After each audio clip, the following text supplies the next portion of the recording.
اور پھر فرمایا میں نے ایسے لوگوں کو بھی دیکھا کہ جن کے سامنے انواع و اقسام کے کھانے پڑے ہوئے ہیں، اچھے تازہ اور خوشبودار ماکولات موجود ہیں، لیکن وہ ان کو نہیں لے رہے، بلکہ بدبودار سڑا ہوا گوشت کہیں پڑا ہے اور وہ اس کو اٹھا کے کھا رہے ہیں۔ تو مجھے حیرت ہوئی، تو میں نے جبریل سے پوچھا کہ یہ کون بد نصیب لوگ ہیں کہ ان کے سامنے بھنا ہوا تازہ گوشت موجود ہے، خوشبودار گوشت موجود ہے، لیکن یہ اس بدبودار اور متعفن میں ہاتھ مار رہے ہیں۔ تو کہا یہ آپ کی امت کے وہ بد نصیب لوگ ہیں کہ جن کو پاک طاہر اور پاکیزہ بیویاں میسر تھیں، لیکن اس کے باوجود وہ ناپاک عورتوں کے بستروں پہ راتیں بسر کرتے تھے۔ دور موجود کے اندر برائی اور بدی تیزی کے ساتھ پھیلتی چلی جا رہی ہے، اور جدید ذرائع ابلاغ نے، جس میں سوشل میڈیا پیش ہے، آنکھوں سے حیا تو چھین ہی لیا ہے، خیالوں کی پاکیزگی تو چھین ہی لی ہے، عصمت کے جوہر پر اتنی تیزی سے یہ آلات حملہ آور ہیں کہ اپنی نئی نسلوں کو بچانا اور ان کی حفاظت کرنا بہت ضروری ہو گیا ہے۔ میری اور آپ کی ذمہ داری ہے کہ ہم اپنی اولادوں پر گہری نظر رکھیں اور ان کی حفاظت کریں، چونکہ اگر عصمت کا جوہر محفوظ نہ رہا تو پھر پلے کچھ بھی نہیں رہا، اگر آبرو سلامت نہیں رہی تو پھر پلے کچھ بھی نہیں رہا۔ قیامت کے دن ان لوگوں کو اس صورت کے اندر لایا جائے گا کہ وہ یہ غلیظ کھانے کھا رہے ہوں گے، اور ذلت اور رسوائی کی وہ زندگی ان کو سہنا پڑے گی، اور اللہ کے قہر و غضب کا شکار ہونا پڑے گا۔ اپنی خلوت کو اور اپنی جلوت کو پاکیزہ رکھنے کی کوشش کرو،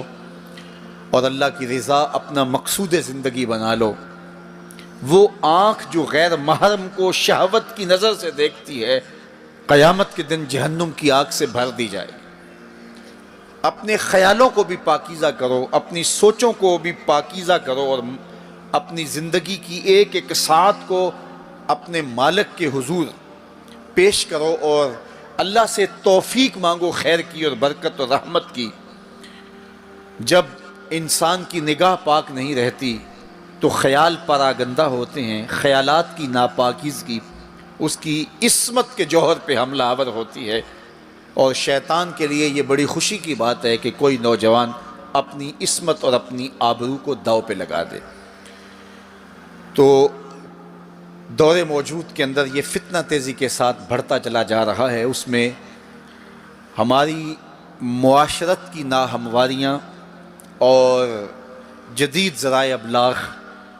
اور قرب قیامت کی وجہ سے فتنوں کا آسمان سے بارش کی طرح برسنا ہے، لیکن جو اپنے آپ کو بچا لے وہی سرخرو ہوگا، جو نہیں بچا پائے گا وہ اپنی دنیا اور آخرت برباد کر لے گا۔ اپنے خیالات کو قابو میں کریں، اپنی نماز میں یکسو ہو جائیں، پڑے سجدے میں ہوں اور کھڑے دکان پہ ہوں تو پھر سجدہ سرور بخش نہیں ہوگا، پھر قیام لذت آفری نہیں ہوگا۔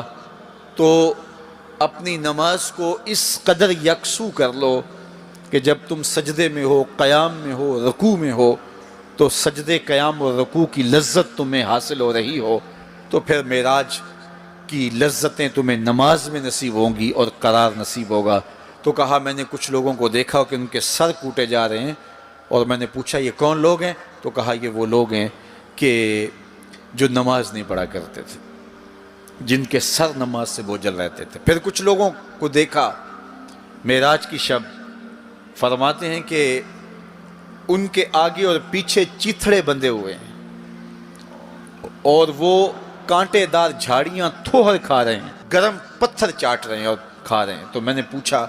کہ یہ کون بد نصیب لوگ ہیں؟ تو کہا یہ وہ لوگ ہیں جو اپنے مال کا صدقہ نہیں دیا کرتے تھے، مال کی زکوٰۃ نہ ادا کرنے والے سخت عذاب میں مبتلا ہوں گے اور اللہ کے قہر و غضب کا شکار ہوں گے۔